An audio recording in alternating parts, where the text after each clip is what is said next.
अक्षांश वृत्त। अक्षांश वृत्त किसे कहते हैं?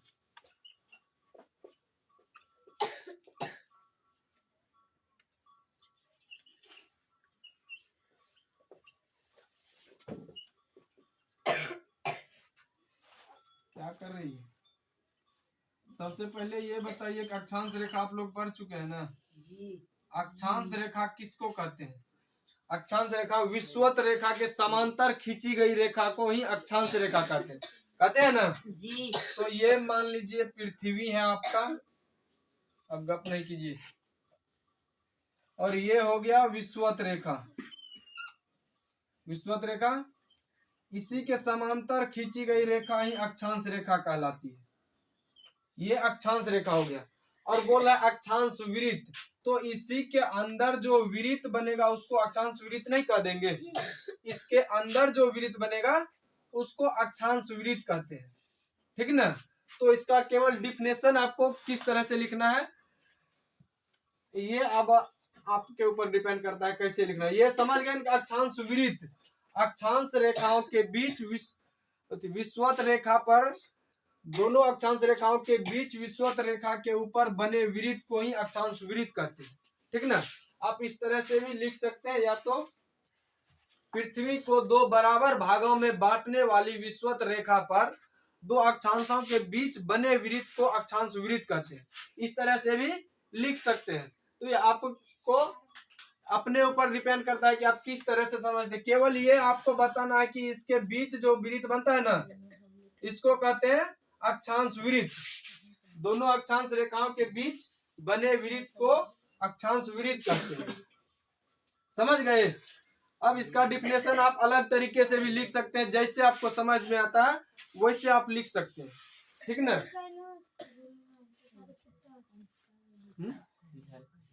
नहीं दिख रहा है? दिखता तो है कितना बढ़िया।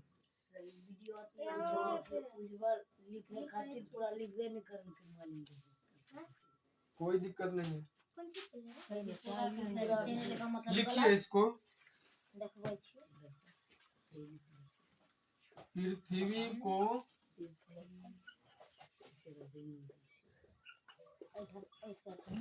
दो बराबर, पृथ्वी को दो बराबर भागों में, गप नहीं कीजिए, भागों में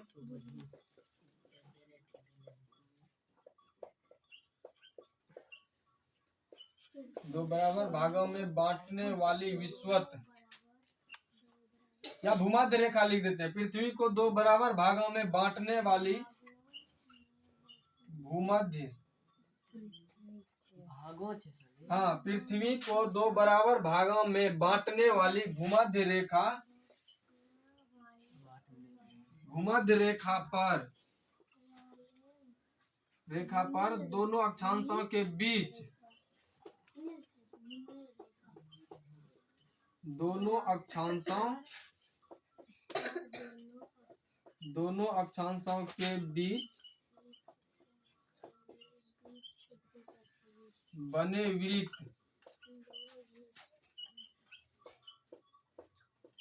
वृत्त ही अक्षांश वृत्त कहलाती है।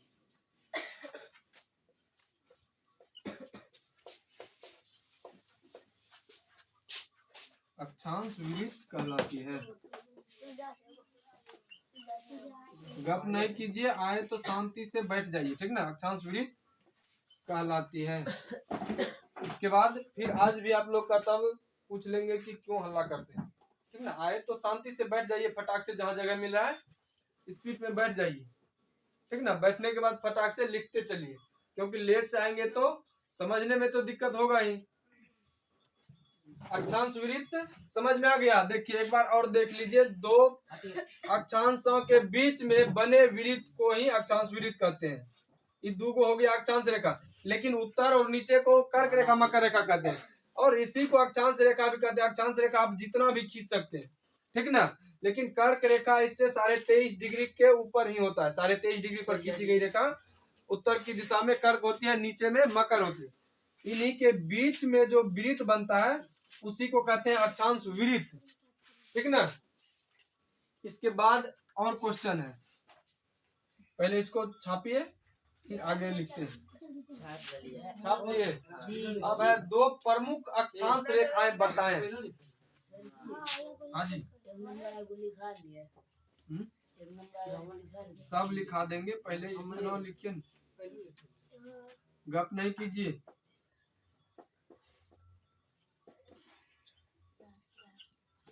दो प्रमुख अक्षांश रेखा बताएं।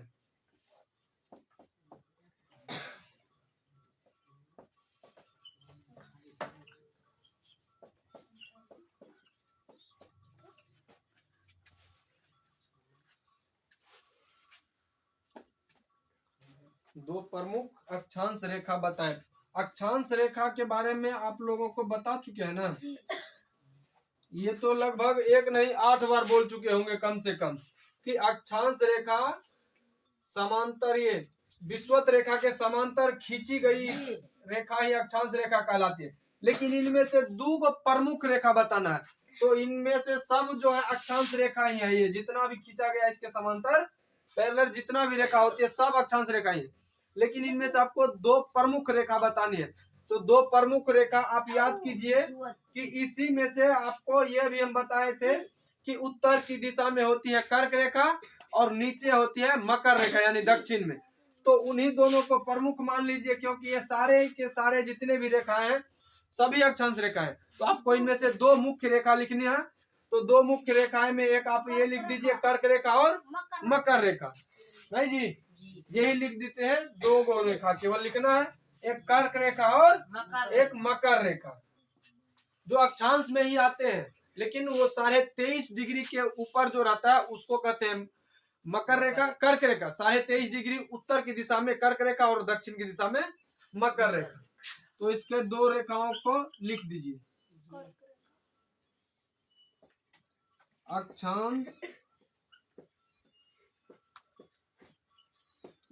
अक्षांश रेखा के दो प्रमुख रेखा कर्क रेखा और मकर रेखा होती है। कर्क रेखा तथा मकर रेखा।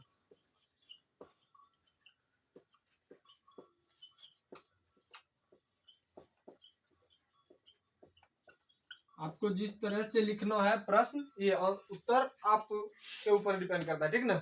जैसे भी लिख सकते हैं किसी तरह, केवल ये लिखना है, आप इतना भी लिख के छोड़ सकते हैं केवल कर्क रेखा और मकर रेखा, ये दो भी लिख के छोड़ सकते हैं, ठीक ना। अगर पूछेगा कि दो प्रमुख अक्षांश रेखा बताइए तो कर्क और मकर इतना भी बोल सकते हैं तो चलेगा, समझ गए। लेकिन कॉपी में नोट अगर बनाते हैं तो थोड़ा ढंग से लिख लीजिए, और ये आप के ऊपर डिपेंड करता है कि आप किस तरह से सोच सकते हैं, कितना लिख सकते हैं, ठीक ना।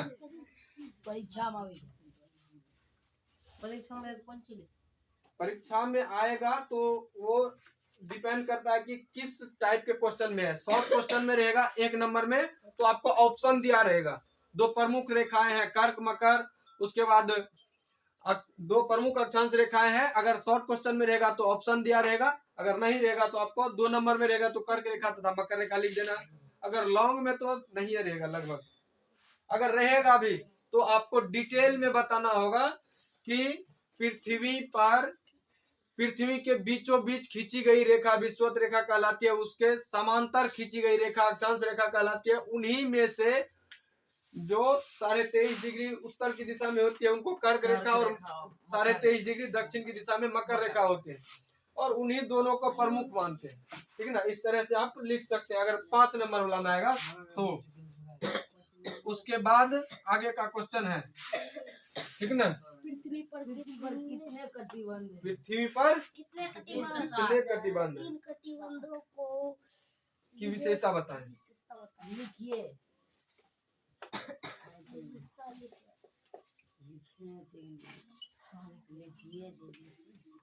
पृथ्वी पर कितने कटिबंध हैं?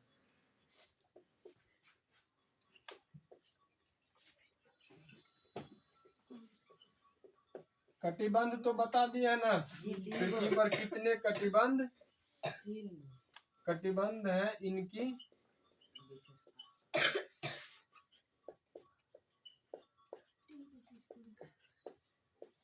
इनकी विशेषता लिखे, लिखिए है कि लिखे? लिखिए। पृथ्वी पर कितने कटिबंध हैं, इनकी विशेषता, इन कटिबंधों की विशेषताएं लिखिए, रहने दीजिए, यही क्वेश्चन है।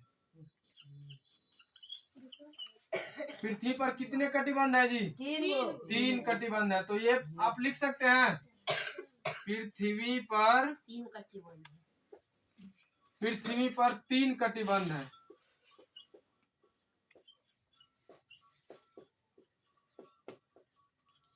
पृथ्वी पर 3 कटिबंध है। नंबर 1 में है उष्ण कटिबंध। उष्ण कटिबंध, इसकी विशेषता क्या है? गर्म में बहुत अधिक। इसकी विशेषता यह है, देखिए, ये हो गया पृथ्वी, ठीक ना, और ये हो गया आपका विषुवत रेखा। उष्ण कटिबंध जो है कर्क रेखा एवं मकर रेखा के बीच में जो होती है वही होती है उष्ण कटिबंध। ये होती है उष्ण कटिबंध, ये होती है उष्ण कटिबंध। कर्क रेखा और मकर रेखा के बीच वाले भाग को कहते हैं उष्ण कटिबंध, और वहां पे सूर्य का प्रकाश अधिक पड़ता है, ठीक ना, जिसके कारण वहां अधिक गर्मी होती है, समझे? तो आपको ये लिखना है कि उष्ण कटिबंध पर सबसे अधिक गर्मी पड़ती है, ठीक ना। इसकी विशेषता लिखना है कि उष्ण कटिबंध पर सबसे अधिक गर्मी पड़ती है। ऐसे एरो मार के लिखिए, इस कटिबंध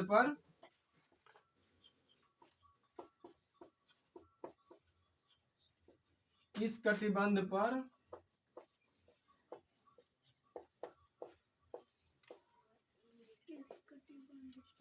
सबसे अधिक गर्मी पड़ती है।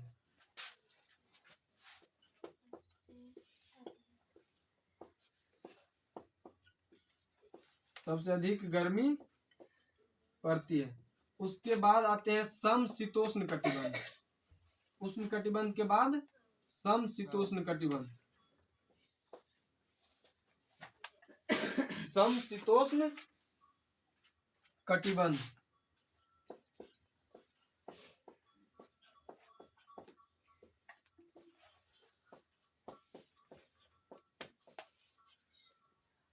अब देखते हैं समशीतोष्ण कटिबंध को। फिर पृथ्वी बनाते हैं, फिर दिखाते हैं समशीतोष्ण कटिबंध। नहीं तो एक बार बता देते हैं, केवल एक गुण बचा है। ये हो गया आपका पृथ्वी, और ये हो गया विषुवत रेखा, ठीक है जी। ये हो गया विषुवत रेखा, और कर्क रेखा और मकर रेखा के बीच में जो कर्क रेखा एवं मकर रेखा के बीच वाले कटिबंध कहलाते हैं उष्ण कटिबंध। कर्क रेखा एवं मकर रेखा के बीच वाले कटिबंध उष्ण कटिबंध कहलाते हैं, ठीक ना। और इसके ऊपर उष्ण कटिबंध और शीत कटिबंध के बीच वाले भाग कहलाते हैं समशीतोष्ण कटिबंध, ये वाला। और ये हो गया ऊपर में कहलाएगा उत्तरी समशीतोष्ण कटिबंध, और नीचे वाला कहलाएगा दक्षिणी समशीतोष्ण कटिबंध। इसका बात हम नहीं कर रहे, केवल इतना भाग जो है ना, ये हो गया आपका समशीतोष्ण कटिबंध, ठीक ना। तो आप इसमें अंदाजा लगा सकते हैं कि यदि सूर्य का प्रकाश इधर से पड़ेगा तो पहले इस पे आएगा कि इस पे, यानी इस पे जो आएगा तो सीधा सीधी इस पे ज्यादा पड़ेगा, और इसकी तुलना में यहाँ पे कम पड़ता है, ठीक ना।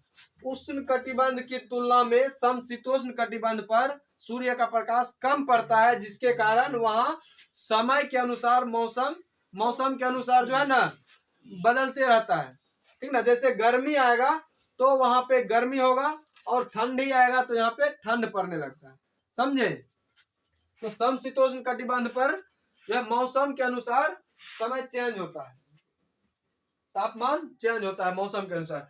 ठंडी का समय आएगा तो यहाँ पे तापमान कम हो जाएगा, अगर गर्मी का समय आएगा तो यहाँ गर्मी पड़ने लगेगा। आपको लिखना है इसकी यही केवल, ठीक ना, इसकी विशेषता है। इस कटिबंध पर लिखिए, इस कटिबंध पर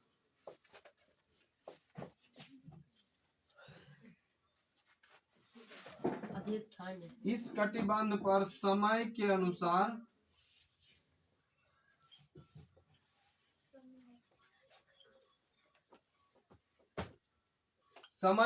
यानी गर्मी का समय आएगा तो वहां गर्मी पड़ने लगेगा, और ठंड का समय आएगा तो वहां पे सर्दी पड़ने लगता है, ठीक ना। तो लिख देना है केवल इस कटिबंध पर समय के अनुसार मौसम बदलता है, मौसम बदलता है या बदलते रहते हैं, इस तरह से भी लिख सकते हैं आप।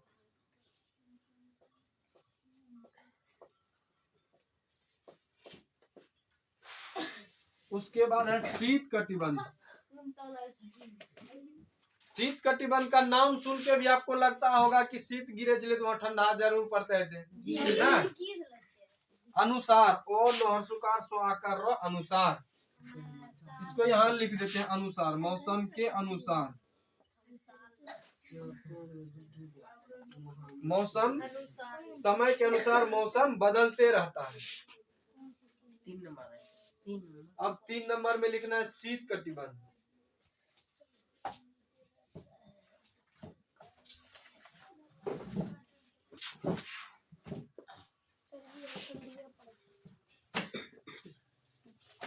शीत कटिबंध,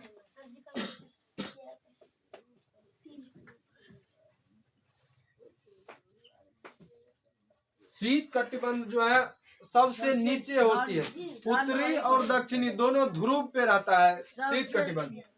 सबसे ठंडा, हाँ, सबसे अधिक ठंड रहता है, देखिए हम बता रहे हैं। और कुछ बातें कल भी बता चुके हैं, ठीक ना।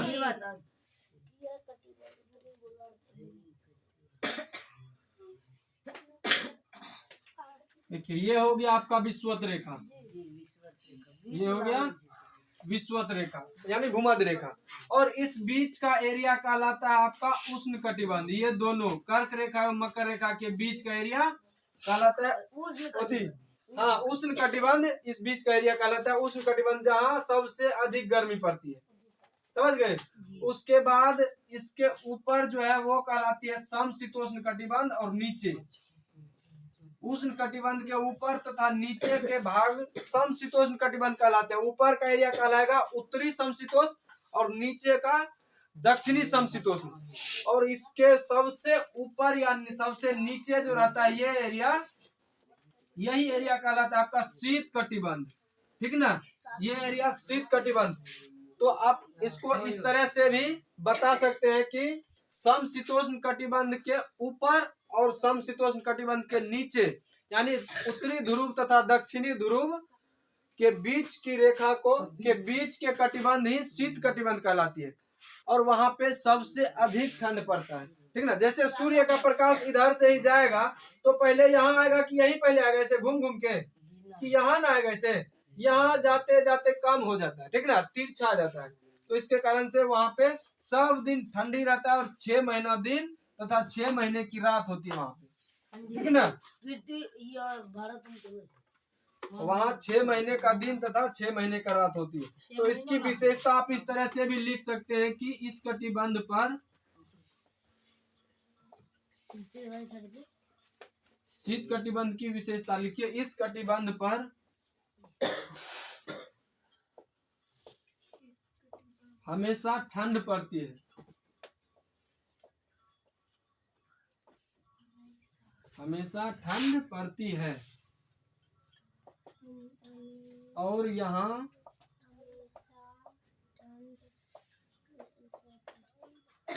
6 महीने का दिन, 6 महीने का दिन तथा 6 महीने का रात होता है। दिन 6 महीने का दिन, हाँ कल भी लिखा दिए थे, कोई दिक्कत नहीं। 6 महीने का दिन तथा 6 महीने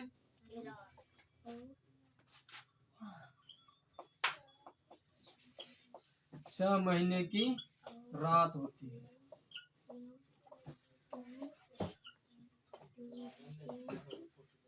छह महीने का दिन तथा 6 महीने की रात होती है, ठीक ना। उसके बाद देशांतर रेखा किसे कहते हैं?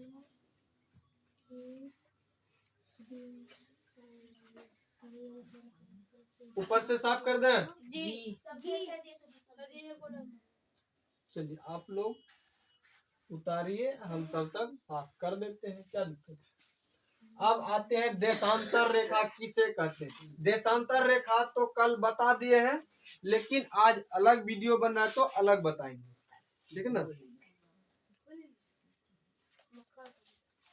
ये पूरी लगे ना पूरा क्या पूरा विजुअल पूरा वीडियो बनेगा ना, आपको एक एक करके क्वेश्चन वाइज डाल देंगे, क्योंकि एक वीडियो एक क्वेश्चन में 2 से 3 मिनट तो लग ही जाता होगा।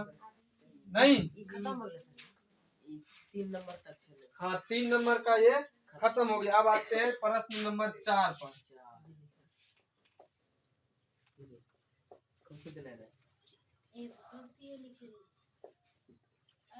प्रश्न नंबर 4 में है देशांतर रेखा किसे कहते हैं।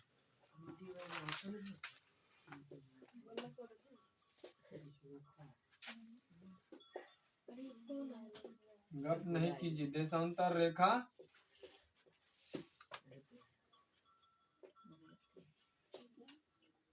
देशांतर रेखा किसे कहते हैं, ठीक ना। देखिए पहले देशांतर रेखा समझिए, उसके बाद आप जिस तरह से लिखना होगा उस तरह से लिख सकते हैं, ठीक ना। पहले देखिए ध्यान से, ये हुआ पृथ्वी, ठीक ना, ये हुआ पृथ्वी। पृथ्वी के बीचों बीच खींची गई रेखा क्या कहलाते हैं? भूमध्य रेखा। पृथ्वी के बीचों बीच खींची गई रेखा भूमध्य रेखा कहलाते हैं। ये हो गया आपका उत्तर, उत्तर और नीचे दक्षिण। अब तो दिशा के बारे में आप लोग पूरा एकदम टैलेंटेड हो गए होंगे। जी उत्तर, दक्षिण और पूरब, आंख बंद करके भी बोल सकते हैं। पूरब और पश्चिम। हाँ ये जो होती है देशांतर रेखा, उत्तर से दक्षिण, उत्तरी ध्रुव से दक्षिणी ध्रुव को मिलाने वाली रेखा ही देशांतर रेखा कहलाती है। कल बताए थे कि देशांतर रेखाओं की संख्या 360 होती है। 360 क्यों होती है? क्योंकि एक वृत्त पर 360 डिग्री होते हैं। इसी वजह से पृथ्वी पर 360 देशांतर रेखाएं होती है, समझ गए। और 180 डिग्री देशांतर रेखा को अंतर्राष्ट्रीय तिथि रेखा कहते हैं, और 0 डिग्री देशांतर रेखा को प्रधान देशांतर रेखा कहते हैं। ये बनाना नहीं, आपको केवल यही देखना है और समझना है। ये जो उत्तर से दक्षिण के ओर खींची गई रेखा है ना, इसी को कहते हैं देशांतर रेखाएं, ठीक ना। और एक देशांतर रेखा से दूसरे देशांतर को पार करने में सूर्य को 4 मिनट का समय लगता है, समझ गए। जैसे एक देशांतर को यहाँ से यहाँ तक आने में 4 मिनट का समय लगता है, दोनों को पार करने। मतलब एक देशांतर रेखा सूर्य के पास है तो दूसरी देशांतर रेखा जब तक में जाएंगे सूर्य के पास, सूर्य की ओर, तब तक में 4 मिनट समय बीत गया होगा। इसी हिसाब से टाइम भी निकाला जाता है, ठीक ना। इसी हिसाब से समय भी निकालते हैं, इसी देशांतर रेखा से। तभी तो देशांतर रेखा को अंतर्राष्ट्रीय तिथि रेखा भी कहते हैं। 180 डिग्री देशांतर रेखा आप जोड़िएगा, गुना कीजिएगा तो निकल जाएगा, ठीक ना। कल करके भी दिखाए थे, एक देशांतर से दूसरे देशांतर जाने में 4 मिनट का समय लगता है, तो 360 देशांतर रेखाएं होती है। 360 गुने 4 कीजिएगा तो 1440 मिनट आएगा, ठीक है। 1440 में आप 1 घंटा में 60 मिनट होता है, 60 से भाग दीजिएगा तो आंसर आ जाएगा 24। तो इसी हिसाब से जो है एक दिन में 24 घंटा होता है, ठीक ना। तो देशांतर रेखाओं का परिभाषा आप लिख सकते हैं, लिख सकते हैं। तो एक बार बताइए किस तरह से लिख सकते हैं। उत्तरी ध्रुव एवं दक्षिणी ध्रुव को मिलाने वाली रेखा को ही देशांतर रेखा कहलाती है, ठीक ना। लिखिए हाँ वही उत्तरी ध्रुव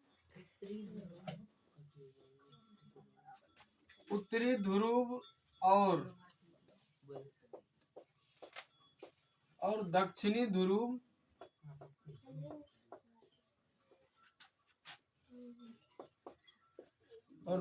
ध्रुव को मिलाने वाली रेखा। उत्तरी ध्रुव और दक्षिणी ध्रुव को मिलाने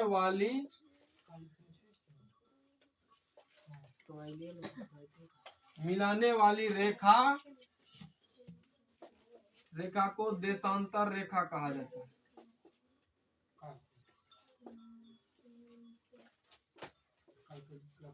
देशांतर रेखा कहा जाता है या कहते हैं। उत्तरी ध्रुव से दक्षिणी ध्रुव को मिलाने वाली रेखा को ही बीच में दे देते हैं, रेखा को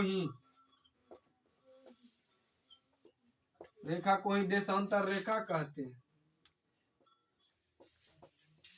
इसकी संख्या 360 होती है।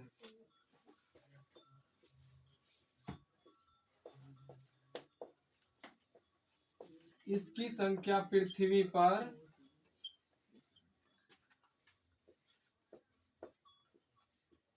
360 होती है। और 360 क्यों होती है ये भी बता चुके हैं, ठीक ना। क्योंकि एक वृत्त पर 360 डिग्री होते हैं, इसी कारण से पृथ्वी पर 360 देशांतर रेखाएं खींची जा सकती है।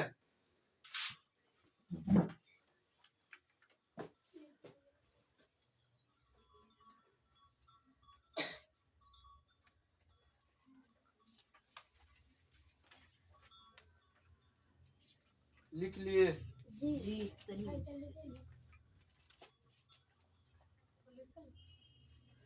और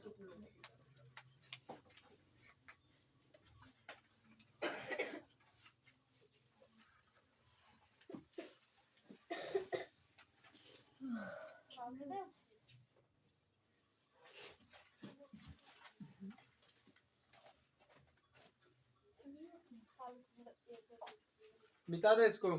अच्छा आगे इसी पे लिख लेते हैं नीचे 5। उसके बाद है प्रश्न नंबर 5। प्रश्न नंबर 5 है प्रधान मध्याह्न रेखा क्यों महत्वपूर्ण है।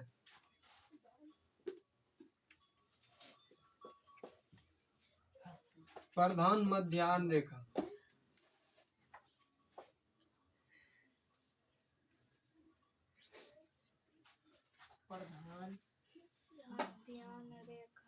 प्रधान मध्याह्न रेखा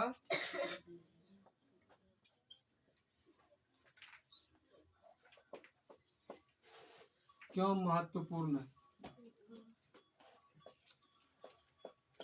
अच्छा प्रधान मध्याह्न रेखा बताए हैं। केवल अभी बोले हैं कि 0 डिग्री देशांतर रेखा को प्रधान मध्याह्न रेखा कहते हैं, ये भी बता देते हैं। देखिए क्यों महत्वपूर्ण है। सबसे पहले आप एक पृथ्वी का गोल शेप बना लेते हैं। गोल तो नहीं है, तरबूज के जैसा हो गया। अब गोल बनाते हैं, हाँ अंडा के जैसा। आप लोग बहुत अंडा भी खाते हैं कि। देखिए ये हो गया उत्तर और ये दक्षिण, ये सब अब लिखने की जरूरत नहीं है उतना, ठीक ना। ये हो गया पश्चिम, ये हो गया पूरब। तो 0 डिग्री देशांतर रेखा को ही 0 डिग्री देशांतर रेखा को प्रधान मध्याह्न रेखा कहते हैं। तो देशांतर रेखा जो खींची जाती है वो उत्तर से दक्षिण न खींचा जाता है, उत्तर से दक्षिण। तो ये जितनी भी रेखाएं हैं ये है देशांतर रेखा। लेकिन 0 डिग्री रेखाएं यहाँ से यहाँ खींचा जाता है, ठीक ना। ये जो रेखा है बिल्कुल स्ट्रेट होता है, उत्तर से दक्षिण सीधा मिलाने वाली रेखा। शांत रहिए, गप नहीं कीजिए। सीधा एक ही लाइन खींचा, एक ही देशांतर रेखा ये होती है। 0 डिग्री देशांतर रेखा केवल एक ही होता है, ठीक ना। इसीलिए ये इतना महत्वपूर्ण होता है, क्योंकि इसके अलग से अगर खींचेंगे ये तो इससे अलग अलग ना हो जाएगा। इस पर तो एक ही रेखा खींच सकते हैं ना, बिल्कुल सीधा। अगर थोड़ा भी इधर करेंगे तो वो हल्का तो बेंड होगा ही, मुड़ जाएगा कि नहीं, थोड़ा टेढ़ा होगा ना, लेकिन सीधा सीधी एक ही रेखा खींची जा सकती है, इसीलिए यह सबसे महत्वपूर्ण होती है। हाँ सर, समझ गए? बस अब इसी को आपको लिख देना है। प्रधान या मध्याह्न रेखा 0 डिग्री देशांतर, 0 डिग्री देशांतर रेखा को प्रधान मध्याह्न रेखा कहते हैं। 0 डिग्री देशांतर रेखा को प्रधान मध्याह्न रेखा,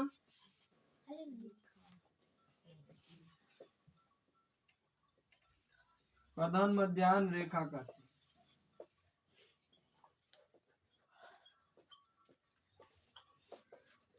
रेखा कहते हैं, और यह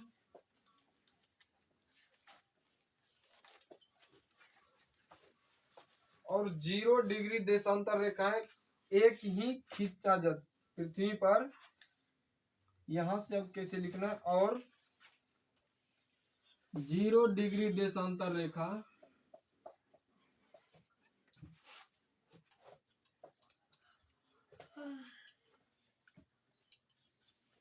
जीरो डिग्री देशांतर रेखा पृथ्वी पर केवल एक ही होते हैं, केवल एक ही, पृथ्वी पर केवल एक ही संभव है।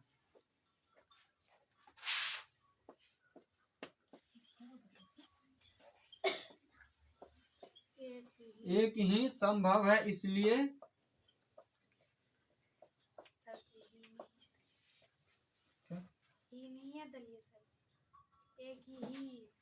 एक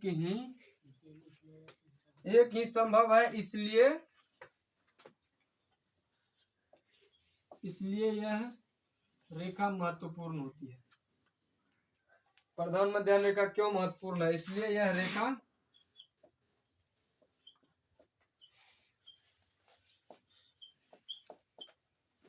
महत्वपूर्ण होती है। चलिए लिखिए फटाक से, स्पीड में छापिए। उसके बाद अक्षांश रेखा और देशांतर रेखाओं की कुल संख्या, ये आपको बता चुके हैं। क्योंकि अब पूरा क्वेश्चन आंसर लिखाना है तो ये आपको आज भी लिखा देते हैं, ठीक ना? लिखा दिए। बस एक ही क्वेश्चन बचा है, आपको ये भी लिखा देते हैं तुरंत। और ये बता ही चुके हैं कि देशांतर रेखाओं की कुल संख्या है 360, और अक्षांश रेखा तो अनंत होती है, वो आप जितना खींच सकते। 103 कब बोले थे जी? 180 डिग्री देशांतर रेखाएं अंतरराष्ट्रीय तिथि रेखा कहलाती है। यानी 180 डिग्री पर जो देशांतर रेखा होती है ना, उसी से समय को निकालते हैं, ठीक ना? समय निकाला जाता है।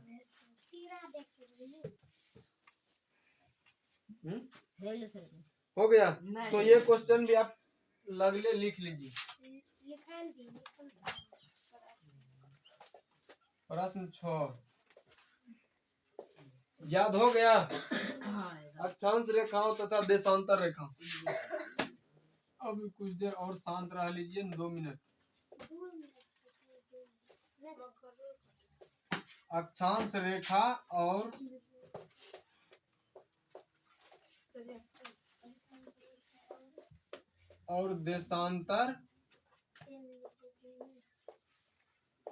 देशांतर रेखाओं की कुल संख्या कितनी है?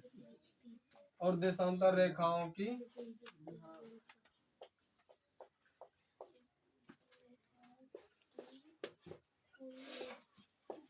कुल संख्या कितनी है?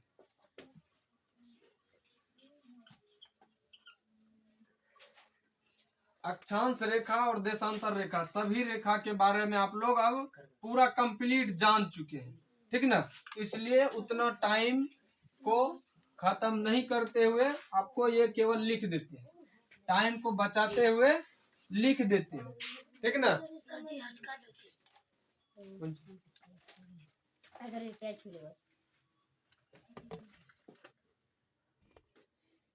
इसमें फिर कट करने में है तो आधा कटिए जाएगा तब। क्योंकि दोनों साइड जो दिख रहा है ना, इसको काटना भी ना होता है। जैसे ही क्रॉप करेंगे तो इतना इधर से कटेगा, इतना इधर से, जितना इधर से कटेगा उतना ही उधर से भी कटता है। तो अब मान लीजिए ये इधर सट के रहेगा तो ये तो इतना आ जाएगा, कोई दिक्कत नहीं है, देख लेंगे। बीच से ही तो आज लिखे हैं। अक्षांश रेखा और देशांतर रेखा, देखिए ये होती है ऐसे पूरब से पश्चिम की ओर जो खींचे जाते हैं वो होती है अक्षांश रेखा, ठीक ना। और इधर से जो होती है वो होती है देशांतर रेखा। और देशांतर रेखा 360 ही होता है, क्योंकि वृत्त पर 360 डिग्री होने के कारण 360 देशांतर रेखा होती है। लेकिन अक्षांश रेखा काल्पनिक रेखा होती है, ठीक ना। अक्षांश रेखाओं को केवल आप कल्पना कर सकते हैं, ना कि उसको देख सकते हैं। अगर देख पाते रेखा को तो जैसे उत्तर से दक्षिण खींचा जाता है, दक्षिण से शुरू होता एक रेखा इतना दूरी पे, एक इतना दूरी पे, एक इतना दूरी पे, तो इस हिसाब से तो शरीर में भी रेखा दिखता ना। अगर वही तो केवल काल्पनिक रेखा होती है, ठीक है। इसलिए अक्षांश रेखाओं की संख्या अनंत होती है और देशांतर 360 होती है। लिखिए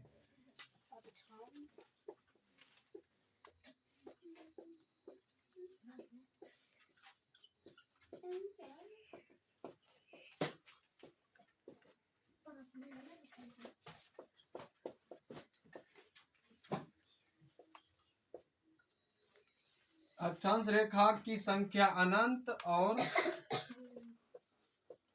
देशांतर रेखा की संख्या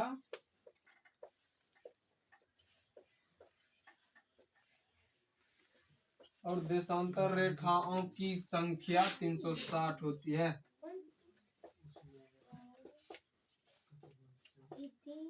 संख्या 360 होती है।